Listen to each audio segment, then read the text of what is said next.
enunciates the taste. Yes, enunciates. Like നമ്മുടെ വീട്ടിൽ ബിരിയാണി ആക്കുമ്പോൾ ഈ ബീട്രൂട്ട് സ്വീറ്റ് ഉണ്ടാക്കാറുണ്ട്. That is something we learned from Hasina ji. Maybe it might seem weird, പക്ഷെ നമ്മൾ ഈ പാരഗണിലെ ബിരിയാണിയിലൊക്കെ നമ്മൾ ഡേറ്റ്സ് പിക്കിൾ കഴിക്കുമ്പോൾ ആ ടേസ്റ്റ് അങ്ങ് കൂടത്തില്ല. അതുപോലെയാണ് ഈ beetroot sweet with apples.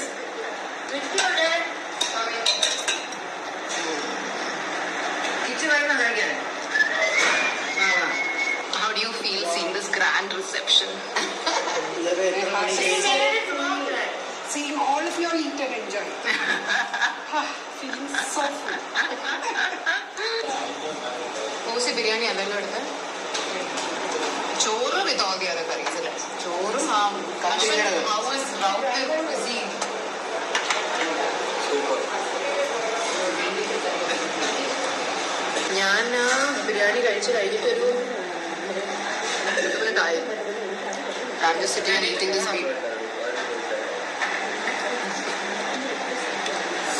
Sitting and eating this beetroot sweet. അതിൽ ആപ്പിൾസ് ഉണ്ട്. So there's a cute crunch munch.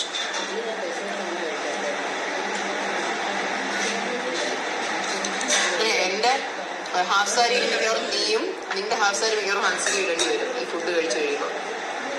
നമ്മളൊന്നും അത്ര പെട്ടെന്ന് വണ്ണം വെക്കുന്ന ടൈമല്ല അല്ലേ Hansu? Plate is empty but heart is full. അങ്ങനെ ഹസീനാജി കുക്ക് ചെയ്ത ഫുഡ് ഹസീനാജി 21 വർഷം മുമ്പ് ഗിഫ്റ്റ് ചെയ്ത് ഡിന്നർ സെറ്റിന്റെ പ്ലേറ്റിൽ കഴിച്ചു. ഇനി ഞാൻ പോയി കാരമൽ കസ്റ്റർഡ് കൊണ്ട് കഴിക്കാൻ. ഞാൻ പോയി പാത്രം